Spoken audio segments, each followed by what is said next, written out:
Good morning, everyone. Welcome to Call Centre and Customer Management Expo Live and to this morning's conference session on employee engagement. I'm Claudia Hathaway, Editor of Call Centre Focus, and I'll be hosting all of today's webinars, so thank you very much for joining us. Now, I do want this session to be as interactive as possible, so please do ask any questions you may have as we go along. You can do this simply by clicking on the Questions tab on your control panel, then typing your question in the box provided, and then click the Submit Question button. So let's just give that a little go now. So for everyone attending, we'd just like to enter in the questions pane where you are calling from today, and then just type your location in the box and click Send. So just if everyone can have a go at that. Putting them in, yep, that's great. It's got Matt from Cardiff, Chloe is in the Hemel Hempstead, Sally from Sheffield, Anthony from Manchester. Okay, great. We've got some, I think you've all got the hang of that. So let's get on with the session. I know we're going to all take away some really useful tips, so let's get started. Now, the changing customer contact environment means the job of answering customer inquiries and complaints is more challenging than ever. So how do we make sure that your employees are committed to providing excellent service and keeping your customers loyal and spending with you? That's a problem that I know lots of call centre managers have. So before I introduce you to today's expert speaker, I just want to ask you all in the audience a quick polling question. So, hold on a second, let me just get that up. Okay. So how difficult is it to keep employees engaged and productive? So if you can just click on the answer that you think best describes your attitude to this. So we think it's very difficult. It doesn't seem to matter what you do, it's just really hard to keep employees engaged. It's difficult, but you can improve productivity during reward schemes. You don't find it that hard, or it's really easy. So just click on one of those and click Submit. Give you a couple of seconds to do that. Okay, and let's have a look at the results. Okay, so most of you, so 71%, find it difficult, but productivity does improve during reward schemes. Okay, so to give us a little bit more insight into this, we're very fortunate to be joined this morning by an expert who has promised to give us some insights into best practice in just this area. Robin Gleaves is a visiting fellow at Manchester Business School, where he conducts practitioner-focused research on a wide variety of topics, including customer experience management and service quality across a range of sectors. He's a regular guest lecturer and delivers masterclasses and workshops to industry professionals. So Robin, thank you for joining us. Thank you, Claudia.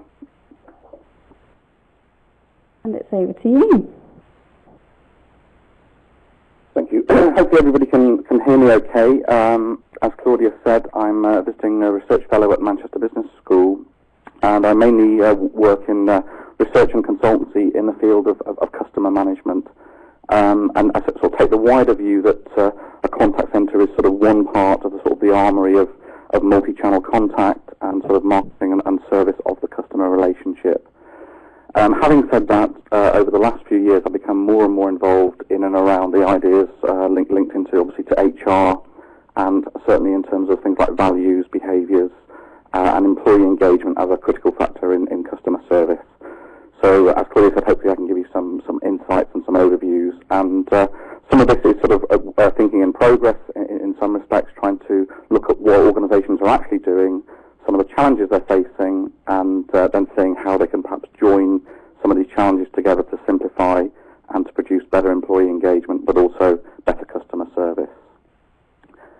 For anyone who's not been involved closely in and around the employee engagement agenda, there was actually a government-funded review called the McLeod Review, which was carried out in around 2009. And there is a sort of a large report available if you search on McLeod, spelled as slide, you'll see, I think it's about a 180-page report on employee engagement and the state of engagement within the UK, and some case studies there, particularly from organisations like O2, but also some sort of ideas and issues around best practices. Many organisations are also sort of taking steps to measure employee engagement, and I should say there are many other surveys other than Gallup's Q12, which is sort of 12 key questions around employee engagement. There's also the Best Company scheme, which you might have seen in the Sunday Times, and there's also that they even have a physical space down in Milton Keynes where you can go and explore sort of issues around employee engagement. But one of the complicating issues that I find is that there are, and also these reports have found, is that there is a massive variety of definitions of employee engagement. I mean, you can find about 50 in and around the McLeod report alone. And so it's very hard for anyone trying to develop an employee engagement strategy to really get to grips with what is employee engagement, what does it mean within our context, but also how do we then sort of influence and manage employee engagement. A few key things keep coming out as sort of being standard within engagement. Often it's around these sort of three areas of head, heart and hands. In other words, that's what people think, their attitudes. The heart is sort of really what people feel, and I'll be going on to that in some depth in a moment. But then also their hands as well. That's the idea of what they actually do, the behaviours, the way they relate to customers and to other colleagues, for example. And another sort of very common three-word sort of description of engagement links to behaviours is say, stay and strive. That's the idea of you talk up your employer as a sort of a good employer. You stay with that employer. In other words, you're retained. You have an allegiance to that employer, and you act that out by staying with the employer. And then also strive. That's actually to behave by striving to deliver better service and better relations with your colleagues and so on. And I have to say here that the academics have been very late into the fray on this. They've been studying lots of other different things, but not necessarily really recognising how widespread and how fast employee engagement has grown as a strategy. Some of them are saying it's old wine in new bottles. You could maybe say that's a bit of sour grapes, but the ones that are sort of getting more under the skin of this are actually talking about whether is employee engagement, is it a trait? Is it within the individual? Is it a state? Is it sort of how they are at any one particular time? Or is it a behaviour? And I think the behaviours is particularly where I'm interested in terms of delivering quality service. I should also say that there is some work done by Tesco. There's not a lot written about it, but they did present at the Oriana, talking about the fact that not all employees want to be engaged, which again provides additional interesting dimensions to the whole thing around employee engagement. Now, don't need to be scared by this next slide. This is just purely for sort of information, but just to make the point that industrial and occupational psychologists have been studying many, many things around the whole area of employee engagement for over 100 years now. So concepts like alienation and motivation are really, way old and have had a lot of research done around them. I think in terms of sort of the modern definitions of employee engagement, often they link into ideas of effort by the individual, particularly discretionary effort, commitment, obviously, to the employer, but also to delivering quality service, and also other things like OCB, which is organisational citizenship behaviour. That's kind of going wider than your individual role and trying to help other people within the organisation. Could be as simple as passing across sales leads and that kind of thing, and recognising a complaint when it's a complaint and passing it through the system. So all of these things have kind of coalesced into what we call employee engagement now. But I think it's clear from, I say, the fact that, first of all, there are many, many definitions, but secondly, there are many, many different modes of interaction of employee engagement. I think it's we've got to be very careful to be sure that we're not trying to solve too many things with a single sort of blunt instrument around employee engagement. And here, this is sort of showing all of the different potential links between the individual, shown in the circle on the screen, their links to their job, their task in essence, that maybe even their profession. That could be, say, for doctors or surgeons, for example, often have much higher engagement with their profession than they do with the organisations that they work for. But then the links to the team and the co-workers and colleagues, the line manager, the department, the division, the branch, and then to the wider organisation. And I think a lot of organisations make the mistake of assuming that employee engagement is a single thing, and by measuring, with a few simple questions, whether it's 12 or 70 questions, that they can pick up and manage all of these different interfaces. And you'll see even engagement is both a driver of, but also is driven by, in some people's views, links to the community and things like corporate social responsibility as well. But we're particularly interested, obviously, in the links to the customer, but just to make that point that it really is a complex potential relationship. And as I say, some people are setting kind of employee engagement as a panacea, and I don't necessarily see it as that specifically. It's part of a sort of a wider toolkit. Given all of these drivers, and you'll see here that these are various different reports of 2005, what you'll notice is that because there's so many different definitions, you can find thousands and thousands of different, and not necessarily with any overlapping drivers of employee engagement. I won't run through these, but you'll see there's a very, very wide range here of things that can drive engagement, or people report to drive engagement, specifically linked to their own definitions of engagement.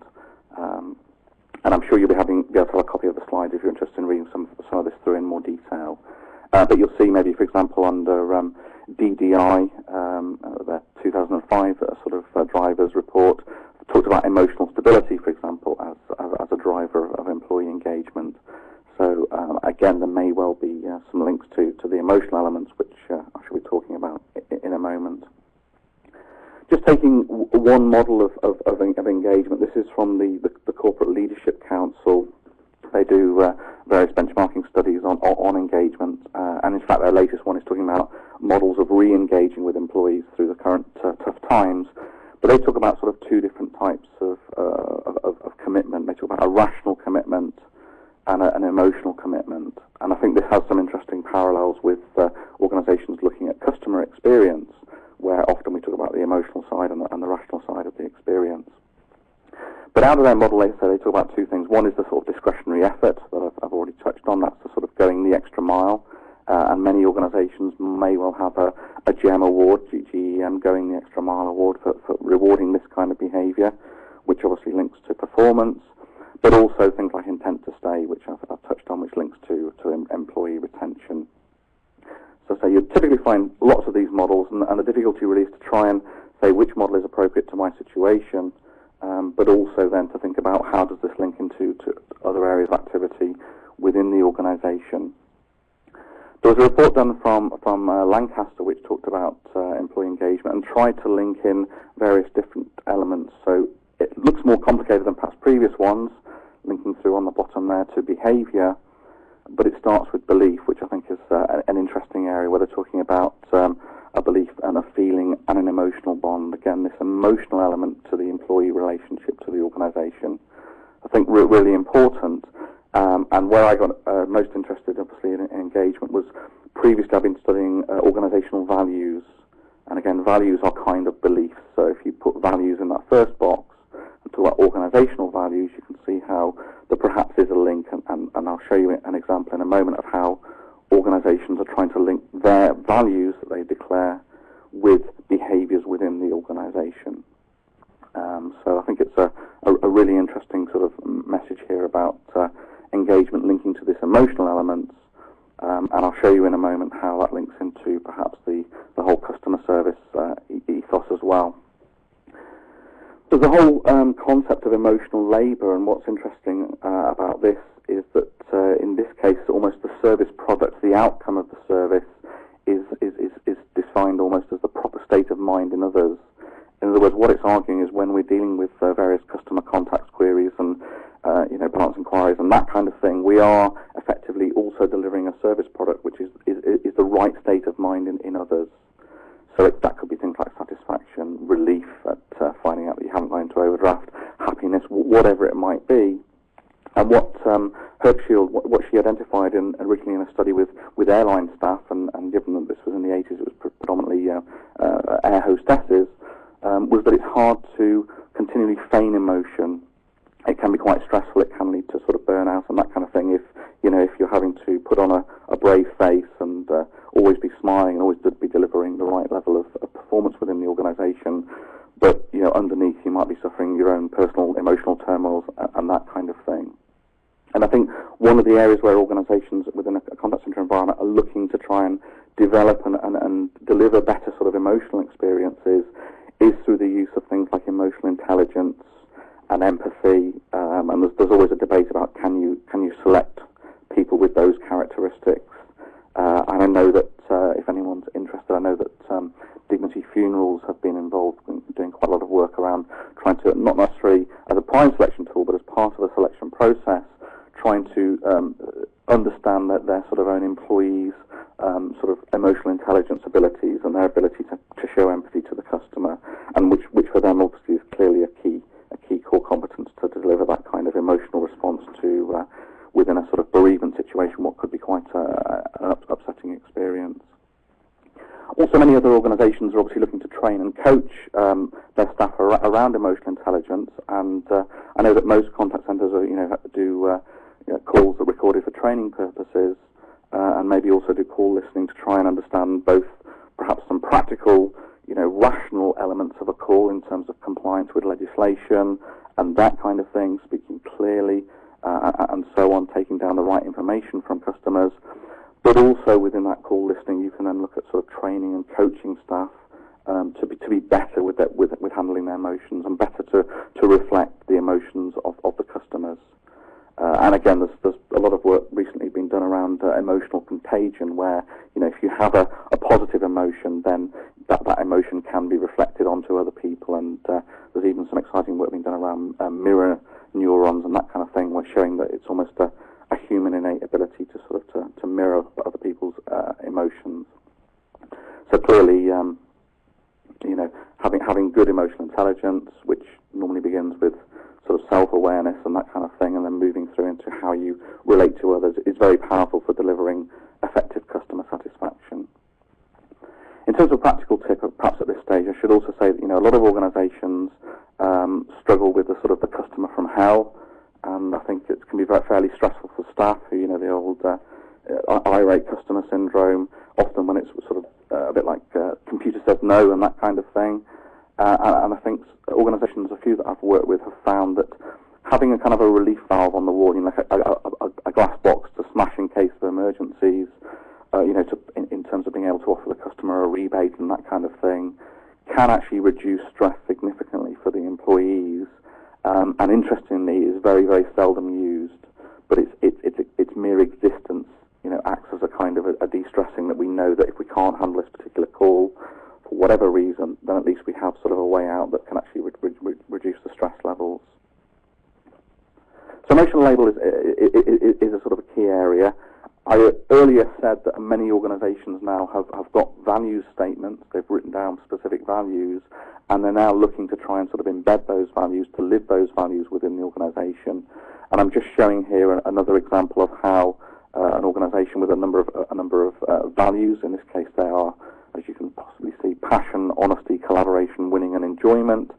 And what they've then done is, as part of a personal development plan, part of an appraisal, they're trying to sort of grade their employees in terms of a kind of a simple red, amber, green traffic light kind of system to understand the link between the values and how they're lived and how they're expressed through behaviours.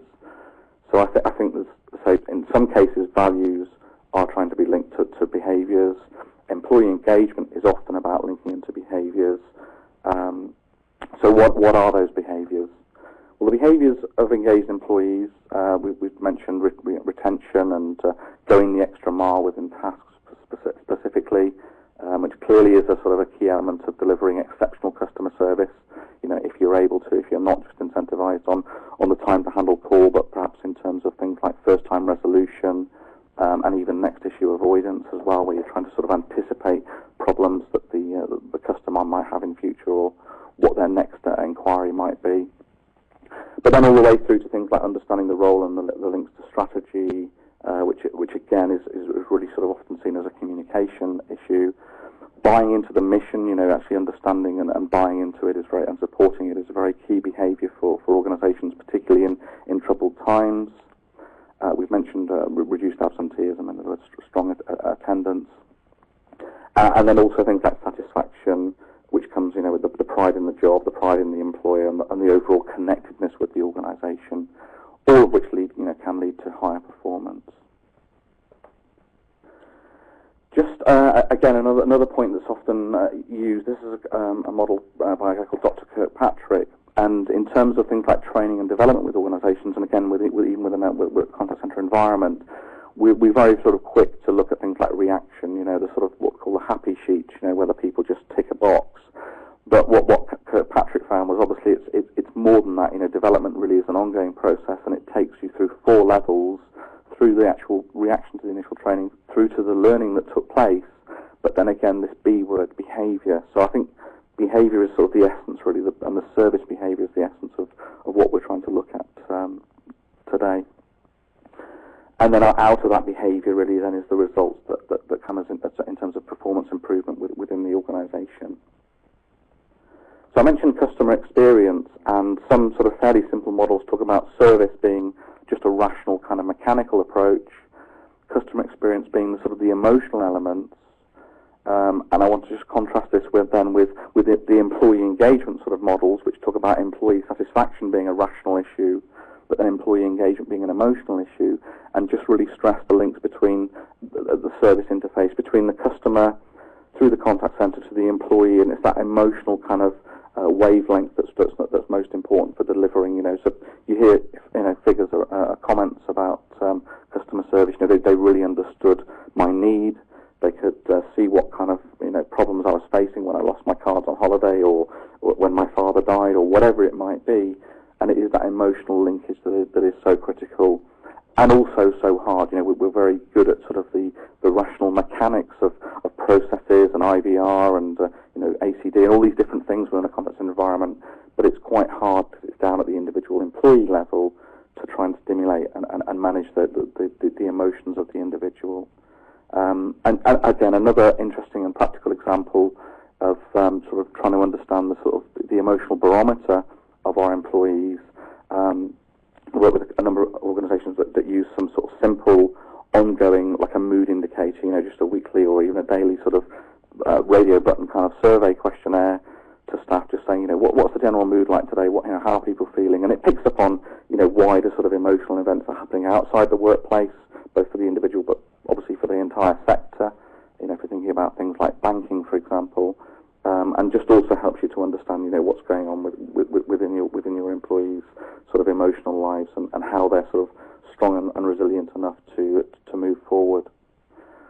I should also say, looking at this slide, that people are also talking about customer engagement, but then also employee experience, and again, that's another interesting sort of complication to the whole thing. So many of you probably will be looking at an employee experience strategy, which kind of takes some lessons from customer experience and applies them to the employee. And this is particularly powerful in a contact center environment where you may well have high staff turnover, and you're perhaps relying on referrals from other members of staff to bring new people in.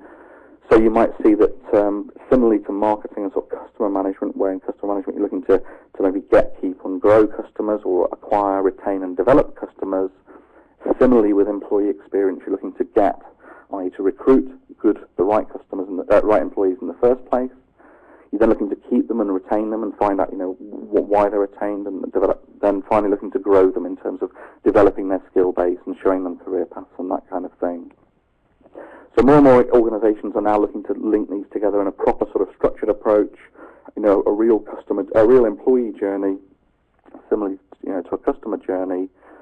And to do that, they're often finding that not only are they linking together various things through recruitment advertising, selection and that kind of thing, sort of tasks and tests and so on, but then also into things like induction training and then ongoing training and development and career paths and that kind of thing. All the way to things like performance appraisals, where we've seen examples of how values can be linked into behaviours as well. And this structured approach provides a number of benefits. So it can provide some insights. Again, I've seen examples in a contact centre environment by having real customer insight through understanding what certain sort of constituent groups, could be the single mothers, it could be long-term unemployed, it could be people with learning difficulties, whatever it might be, disabilities.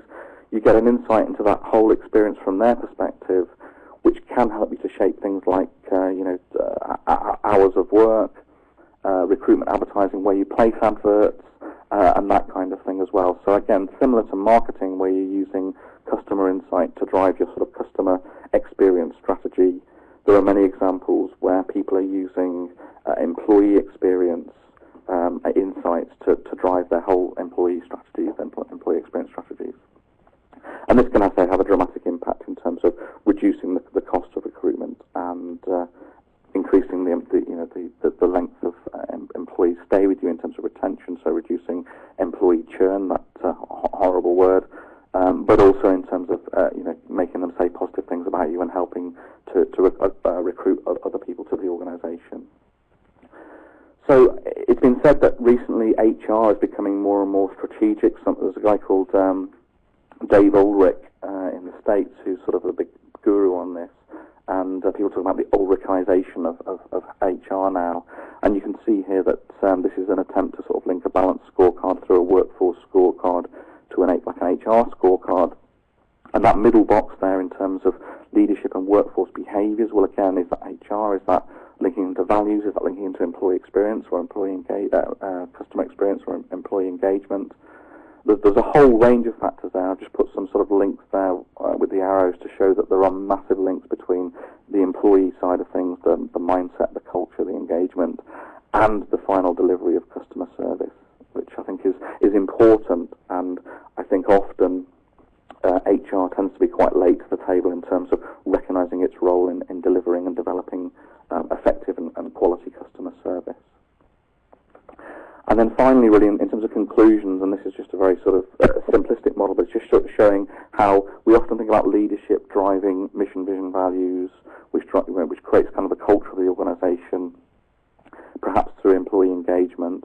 But if you think about mission, vision, the values linked to behaviours, if you think about culture as being the way we do things around here, again, the do is the behaviours, and employee engagement being about the links to behaviours.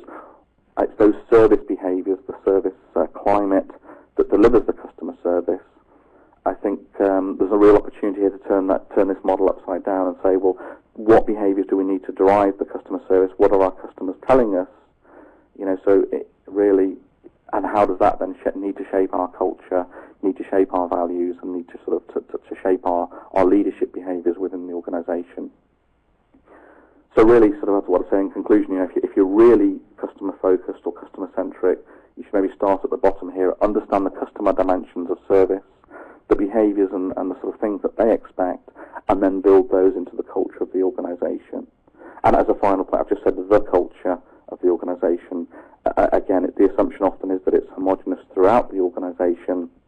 In reality, and many of you would have seen this if you have outbound sales activities, you've got your sales culture, you've got your service culture, and they don't always gel together. So again, it's about understanding the right culture for the right people within the contact centre and service environment.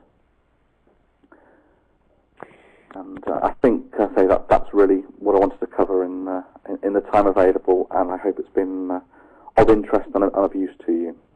Thank you. It certainly has. Thank you so much, Robin. That's been a really fascinating presentation, and there's tons of insight in there for everyone to take away. But we have had lots of questions coming in, including one kind of related to your last statement, I think, Robin, coming from Ian. And he's saying that, the companies often have these sort of value statements and sort of mission statements, if you like, but it's often quite difficult to get employees engaged because there's a disjoint between the organisation's value statement and then the true nature of the business's culture. So employees often see them as quite hollow promises and just paying lip service to employee engagement. So he's just asking kind of where you stand on this, and if customer experience and employee experience are poor, is the first step to really get to the heart of those cultural issues. Yeah, I mean, I believe it is. I think Ian's on the money. I don't know if I know him, but he's definitely on the money there. Yeah, a lot of organisations, I did a survey with 1,000 staff in 5 organisations, and there was real interest, genuine interest within the employees in values and the links and what they should be. But what we tended to find was there was too little time spent developing the values and actually having people involved with developing the values. So, in the worst case that I've seen, over a period of 2 2 years, the organisation was on its third set of values. Now, again, one of the reasons that a new chief executive in that case was the sort of driver, so each time they got a new chief executive, they brought in new values. One of the reasons that they were so simple to change, though, in that case, was it was literally just a piece of paper on the wall. It wasn't embedded within the organisation, so again, it just created cynicism with the staff. I think if you do values properly, you know, what you should be maybe doing is as I said on that last slide, maybe involve some customers in developing the values. Some work that I wasn't involved with, but I saw some very powerful work called Values and Behaviours Alignment at Nottingham University Hospitals Trust. And what they did, they had 1,000 employees involved in developing the values, but also 100, you know, patients, stroke customers, stroke, you know, families and carers and things. So that these values, you could see, were really robust. They're developed across the organisation. They're not just parachuted in by a new leader who has certain priorities. Secondly, if you look at all the values work that's been done, I mean, integrity, for example, is the most common value in US firms. You know, that includes organisations like Enron, for example. You know, so did it make a difference there? Well, clearly not. So we sometimes have to question whether we're just copying other people's values because they sound good, or whether we actually make a difference to the behaviours. But even with a value like integrity, it's very hard to demonstrate integrity. So that slide that I used that showed a link between values and behaviours, I think it needs to go a step further, really, and show a link between the values we're espousing in the organisation and what behaviours we really deliver to our customers. You know, because we can talk about customer service, but if we've only got a limited amount of time to manage customer service within a contact centre environment, then are we really able to provide, you know, the world-class or the excellent customer service that we're espousing, or is it, as our staff normally recognise well before us, you know, we're just sort of paying lip service to it. You know? Mm-hmm. So I think it is important to involve staff in developing the values.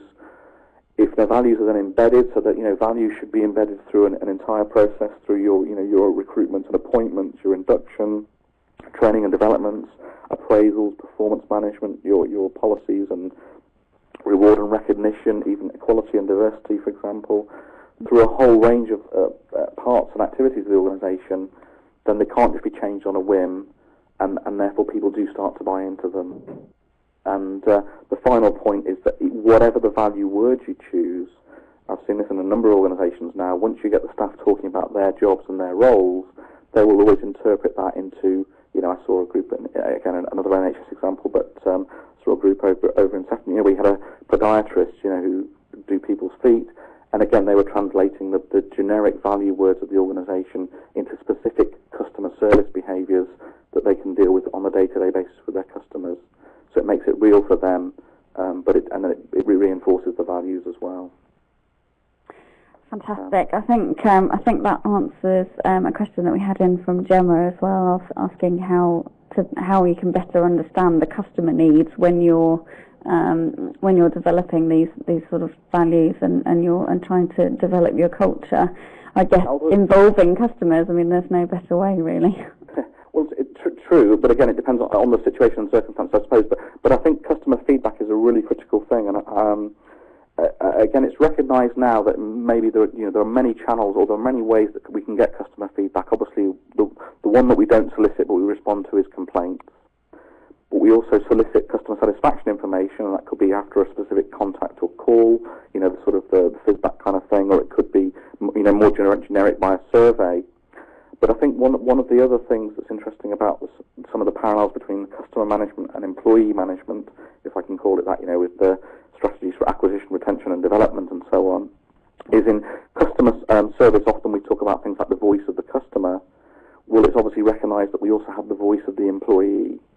And I think this is a powerful example of how emotional intelligence or empathy can be used, is actually within a contact centre environment, allowing our staff to interpret needs, issues, problems and emotions felt by customers, and actually feeding back what our customers are saying. It might not be directly, you know, in a formal system, it might just be paraphrased, but it's another angle of customer feedback.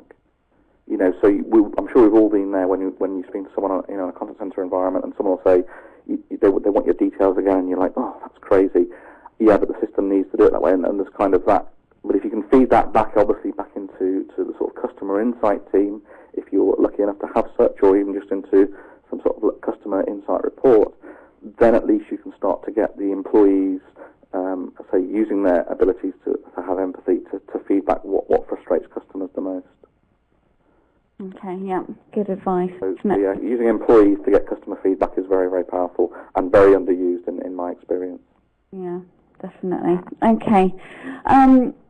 So we've had a comment in from Stuart as well, who is saying that the HR director for his company was once said to say that because his colleagues were engaged, had faith in their line managers, and would give discretionary effort for them, that meant then that they didn't necessarily need to be engaged with the company itself.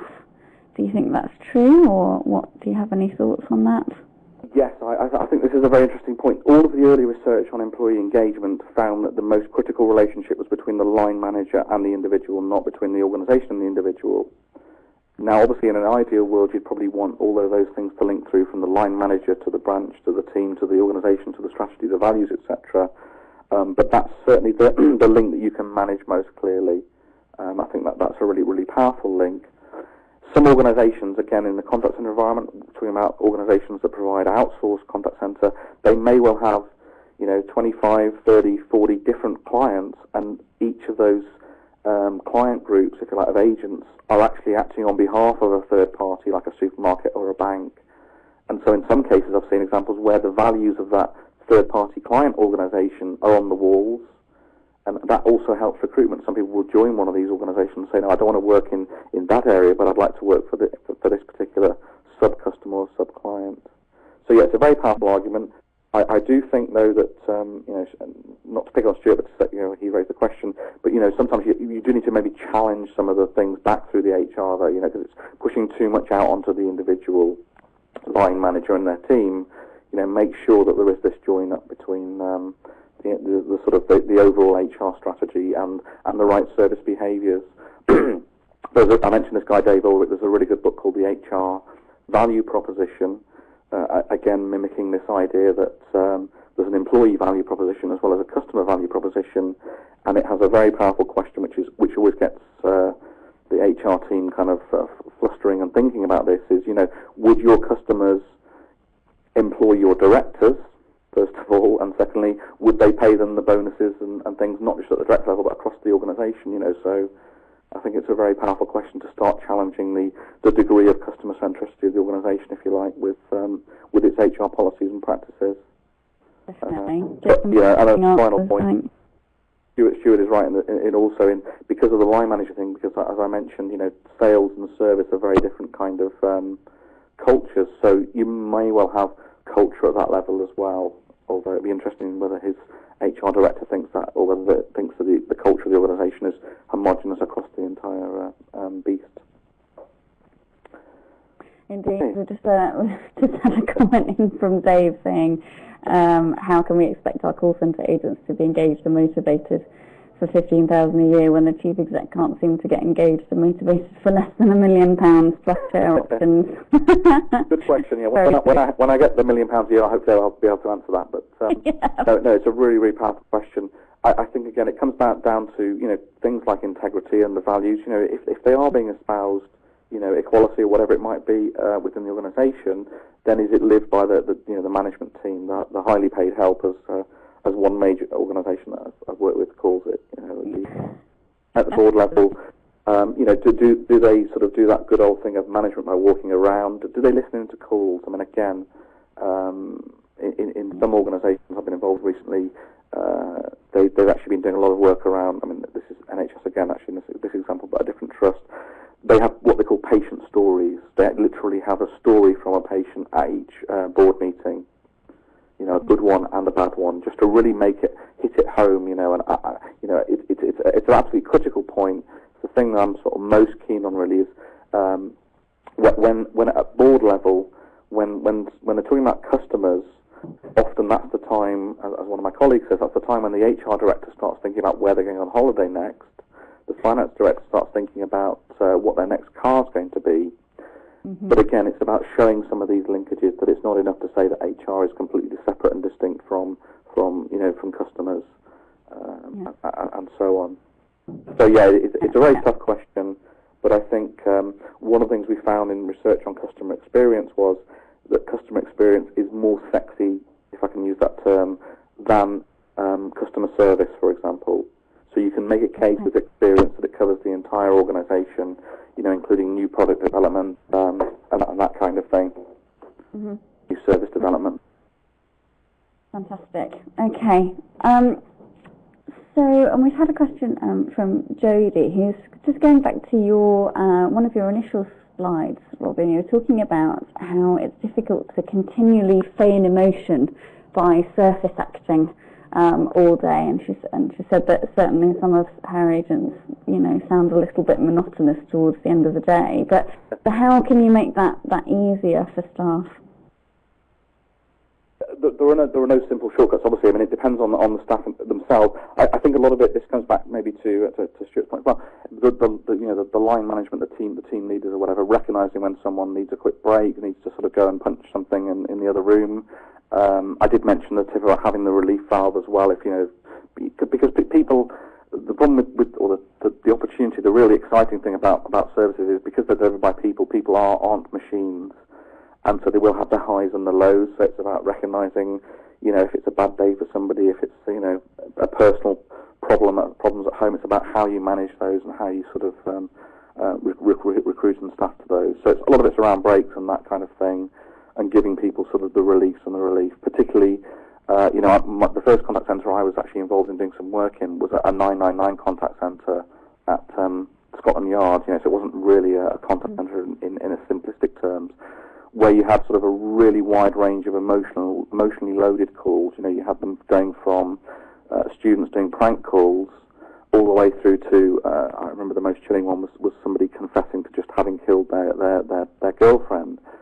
And with that breadth of things, you've got to be able to recognise and let people, if it's so harrowing, let them, walk away for a while. It's a very difficult one to deal with. I mean, I think there is always this pressure to in terms of staffing up and being able to answer calls within the right number of rings and that kind of thing. But I think, again, a mature and resilient organisation can perhaps use customer comments and employee sort of feedback as well to maybe challenge some of the more kind of maybe draconian and empirical kind of barriers, like answering within 3 rings and that kind of thing, and be far more realistic about some of the pressures. I think all of the evidence points to the fact that customers are quite happy to wait a reasonable amount of time, not forever. Not in the old your call is important to us, so long as they are assured of it being resolved, first time resolution and that kind of thing, so they actually get the problem sorted out.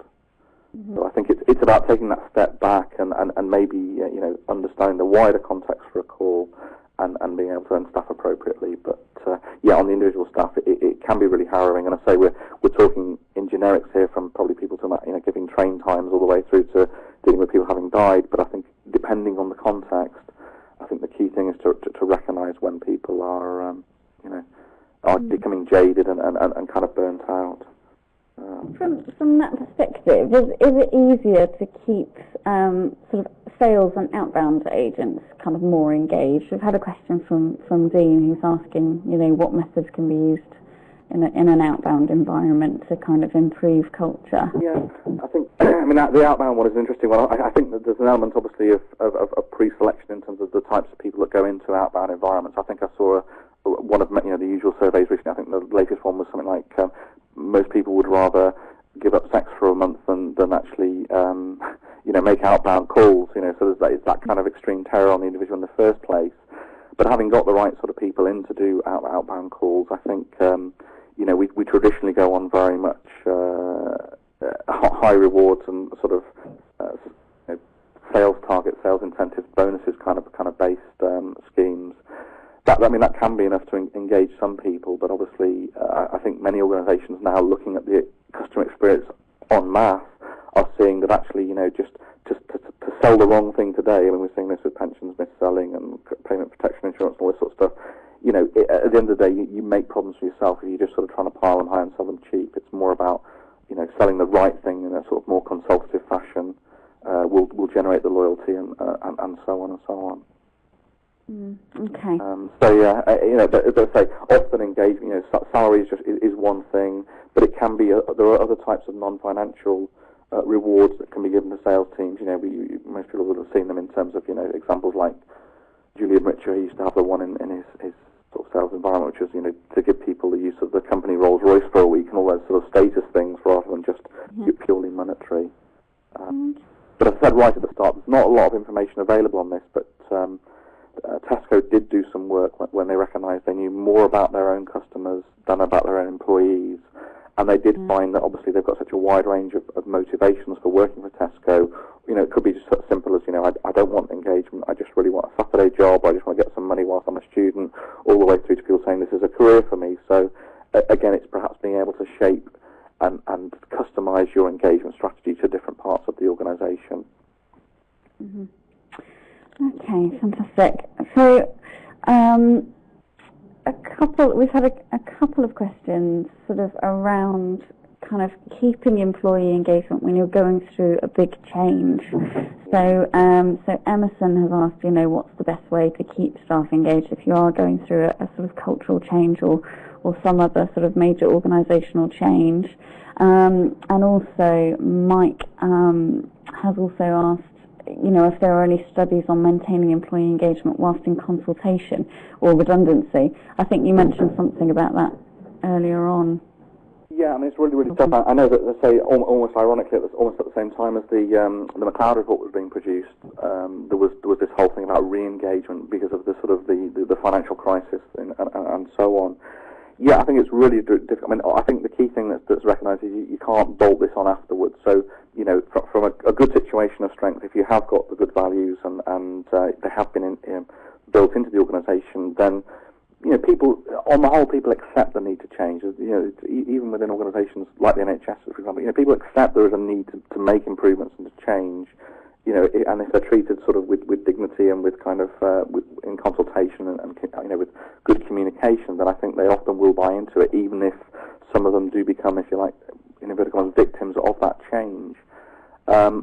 It is a very difficult question because, as I say, even if it's not linked to the values, I have seen one example. I can't mention them of an organisation that had to make massive headcount reduction, and the general manager at the time was very sort of confident and competent and well respected in the organisation, and he said, look, I can't do this in 3 to 6 months. He said, I need 12 months to do it, and by doing it properly over 12 months, and this organisation was based in a sort of fairly poor community as well, and was the major employer in that area, but over a space of 12 months he was able to do it by a combination of natural wastage and that kind of thing, and give people real post-exit opportunities and things, and show that real concern and integrity that it was a real success, and if you like, despite the context, people still had a goodwill towards the organisation, but many organisations just don't get that chance, and that is a real problem. Yeah, as I say, we're seeing initiative fatigue in organisations as well, where we get another initiative coming through, and the sort of cynicism and that kind of thing. I think it's a really, really tough one to keep people engaged during that kind of change. But the thing is to sort of to not shy away. The key cliche about change is that change has to state its case. So coming back to, I think was it Stuart's point. If your chief executives on millions per year and have the new Bentley outside and stuff, they might need to show a little bit of impact as well, just to to show that they have kind of an emotional link to the organisation and to the employees. So that's the classic leading by example rather than just ignoring what people are going through.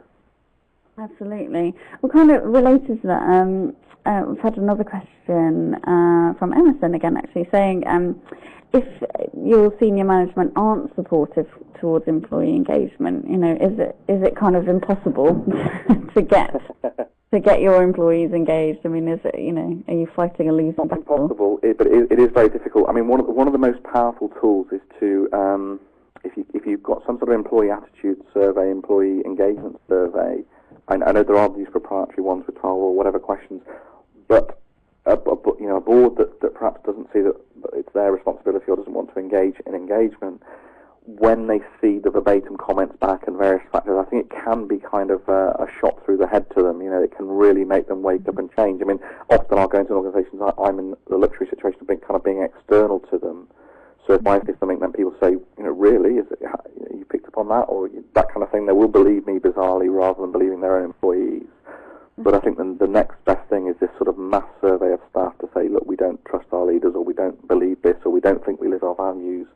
I've even seen them, where people are saying this is a bullying culture, for example, and it can be such a wake-up call that I think at that point you can then slap them a cloud report on their desk and also talk about, next steps. And in my own personal view, properly linking in values and customer service and experience and all that together rather than just doing separate strands, I think you can make a much stronger and clearer business case.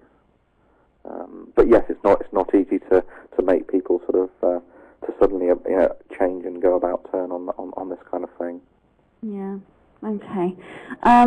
We've had loads of questions in, so I want to try and get a couple more in if we can. So Emma has asked, how long should it take for values to embed with these sort of engagement programs? I guess, and sort of related to that, I guess, is how you kind of monitor the success of an employee engagement program. Yeah, two very good questions. With the values one, I think really, I mean, I sort of hate to say it this way because it sounds a bit sort of blasé, but I mean, it should almost never end. I remember once I had a managing director tell me that they'd done continuous improvement and they were onto something else, and it was that kind of mentality. I think with values, if values, behaviours, engagement is a core part of your people management strategy, your employee strategy, then it's an ongoing process. But in terms of, I suppose, that initial work up front, if you are going to involve employee, worst case scenario is that somebody drops in with a sheet of paper and says, these are our values. I've experienced that directly, but also indirectly, and seen it in organisations. The next sort of situation is what we call strategy tourism. It's when the board go away to a nice hotel for a weekend or a few days with a golf course attached, and then they come back with the values. But if you then go to that sort of full belts and braces approach, which is to involve employees, then that can take months. So you've really got a long time just to develop the values, and then in terms of then the cycle of induction and recruitment and personal development plans, again you're talking a year to get those embedded in, and then to go through once and then to modify. So it is a long-term process. But I would frame the question the other way around: is that you're not doing values, you're doing management, you're doing the business, you're getting the business right, and so it should just become day to day. I think where organisations struggle is where they kind of have a value stream on one side, an employee engagement strategy on another, an employee experience strategy somewhere else, a customer service strategy, a quality strategy, Six Sigma, all these sort of things. They get so many initiatives going that aren't properly joined up. That's where I think organisations create their own problems. Okay. And the second one was about... Sorry, I was going to say, so how do you know when you've kind of got a successful program in place and it's kind of working? How do you know? Well, this is the classic leap of faith on it. It's almost when your employees tell you, although again, if you look at a lot of the surveys, you'll see lots of headlines about only 30% of employees are really engaged, highly engaged, and 50% are kind of in the middle, and then there's about 20 to 30% are kind of not engaged.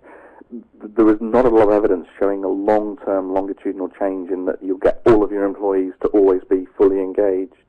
Again, engagement can be transient. It can be engagement for an hour, for one call. It can be engagement to the organisation. It can be a whole range of different factors. But clearly, if you can see an upturn in the survey, we genuinely feel like we're being listened to. But you'll also feel it. It's semi-intangible within the culture of the organisation. So questions like, I like coming to work. Again, people, you might get a very low response to that, but again, if you can see it, increasing, if you can see people actually, giving more feedback and get, listening better to customers and so on, I think that's where it comes through. Okay, fantastic. So, just finally, Robin, I don't know if you can answer this. I know you've mentioned a few organisations as you've been going through your presentation, but we've had a few people asking if you can give any examples of organisations that are doing this really well. So they have, pulled through their values right through from the top of the business to their frontline employees. Yeah, I mean the one that I sort of mentioned early on linking values and behaviours that looks really good. I've not had a lot of contact with them, and I'm trying to find more, and perhaps even trying to write a case study actually. Would say somewhere like Nottingham University Hospitals, where they've really sort of gone across the organisation, and whilst it looks fairly sort of dry and esoteric HR stuff, values and behaviours alignment. Actually, behind it, and in terms of the employee communications and stuff, it's all around improving the customer experience and the patient experience and so on. In terms of engagement, there are lots of good examples within the McLeod report. I've been involved. O2, for example, are involved in one of the project groups that we run at the business school, and I've seen various case studies on how they looked at employee engagement. But yeah, in terms of values, it's interesting because there isn't sort of always consistent. What do values mean within our business? So at one extreme you've got someone like the Body Shop, where their CSR, their corporate social responsibility report, they call it a values report. So for them, you're really embedded in from top to bottom in the vision and so on of the strategy of the entire organisation. In others, I think with values, I think a lot of organisations are struggling to go to the next step. I mean, I'm sort of thinking about writing something called Values 2.0, where we're sort of saying, right, okay, we've got these bits of paper on the wall, but we now need to go to the next step and linking it back in with, between values and behaviour, and obviously the service strategy of the organisation. Well, that would be one of the examples I did use was an organisation, and another problem with values is that you can get them just about right, and then you get taken over or you go through a merger, and often it's the winning, in inverted commas, merger partner or acquirer whose values are then imposed on the organisation. So it is one of those things that can be subject to quite wholesale changes, unfortunately, even within the same sector. Okay, well, I'm afraid we're going to have to wrap up there, because that's all we've got time for this session. So a great big thank you to Robin and to all of you for attending. Don't forget, we've got 2 more live conference sessions during the exhibition today. We've got one at 12 noon when Dr. Nicola Millard will be sharing with us her predictions for the future of customer contact, and then one at 2 p.m. When Osman Ali and Paul Wield from Protocol 1 will be offering some hints and tips to help solve the multi-channel riddle. So I look forward to welcoming you then. Thank you.